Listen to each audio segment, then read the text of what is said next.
Chapter 14.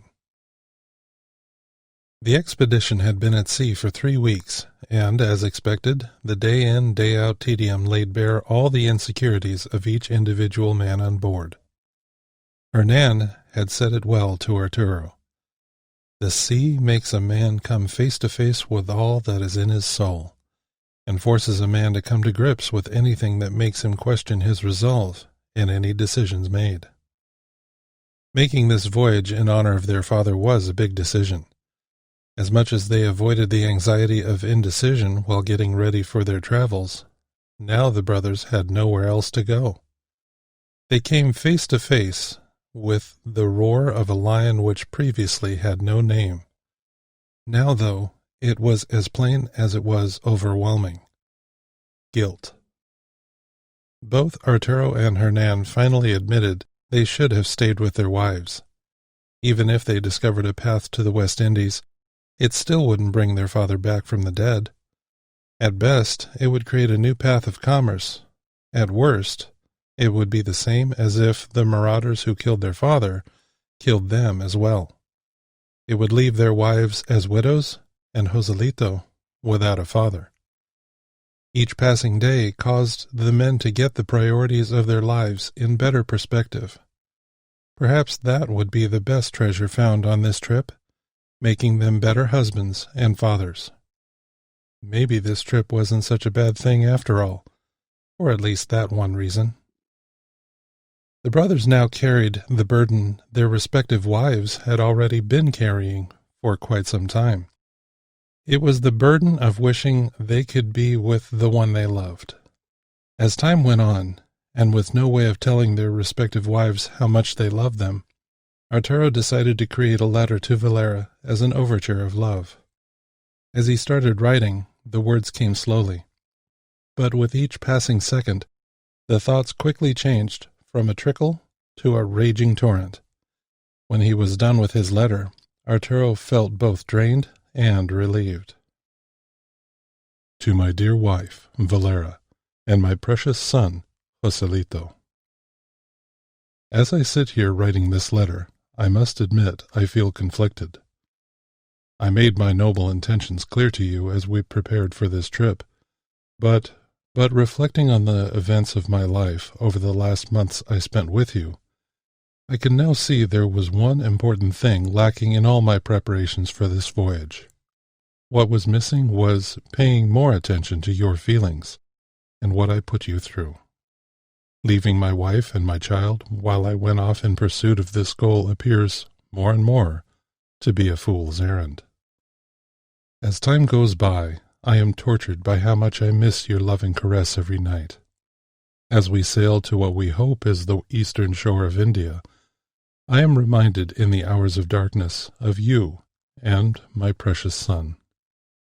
As I pen these words, I reflect on the day when you gave life to the manifestation of our love, Joselito. I remember holding him in my arms for the first time, and being amazed at how much I loved someone whom I had only just met.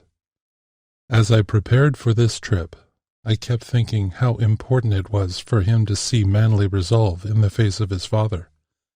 Now I see he is missing out on something even greater in value, the actual feel of his father holding his hand, and holding the hand of his beautiful mother. I hid behind a thin veil of noble resolve and honor. This was only the facade of a man who couldn't face the pain of his father's death. The sea is the great giver of perspective, my love. It forces you to come face to face, not only with yourself, but also the sins of your life. Was it a sin to go on this voyage? Perhaps. I shouldn't have left you alone to fend for yourself and to provide training for our dear son. While I don't think this voyage is as dangerous as you regularly express to me, there is always the possibility something might happen that I didn't expect. In a bottle, I send this letter to you over the sea, hoping you will get it someday, and that it will not be lost forever. It is my sincere hope that when you finish reading this letter, you will look up and see my loving face looking back at you.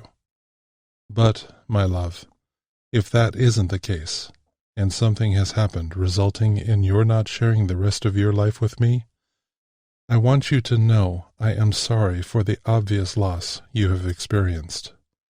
I am profoundly sorry for the pain you have felt and are no doubt feeling right now. It was never my intention to cause you pain, and I hope one day you can forgive me for putting you through this. And to you, my son, I want you to know that other than spending time with your mother, the best part of my day was coming in the door to our home and seeing your face. While it is true you came through me, you are not like me, my son. Even in your young face I could see your own path in life was different from mine. Mine was shaped by my love for my family, especially my twin brother. Yours should also be shaped by love. But I encourage you, my son, to never let manly pride get in the way of showing those you love just how much you love them. If there is one thing life has taught me, it is the need to confirm the things which are most important, and to be sure of exactly what those most important things truly are. Love with a sense of urgency, my son. Urgently love God each and every day you live, for it is from Him all good things come. If you have the amazing experience of enjoying the love of a good woman, love her as if tomorrow will never come, as if today is the last day you ever expect to spend with her. None of us know what day will be our last, so make sure she knows the sun rises and sets on her face.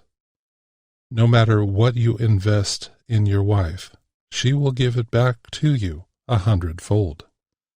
And never forget me, my son. Always remember you had a father who loved you more than he loved life itself. Finally, to you, my love, please know my thoughts are with you always.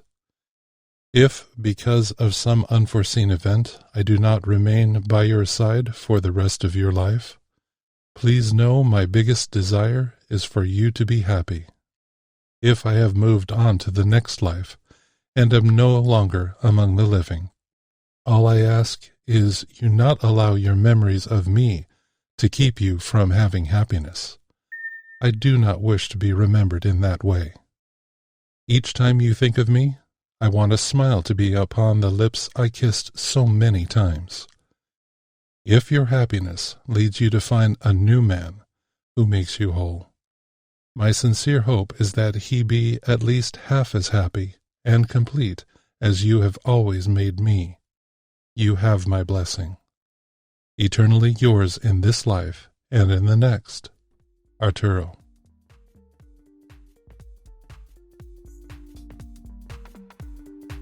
Hey, fellow Galimarians, this is Dan Adrian, and I just wanted to say thank you for listening to my book.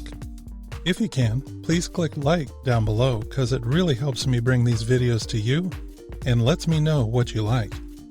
Also, if you haven't already, please subscribe and click on the bell so that you'll get notified when I release more chapters. If you have any questions about this or any other of my books, or if you want to know more about what it takes to write a novel like this one, please make sure you leave your question in the comments below. Thanks again. I'll see you soon.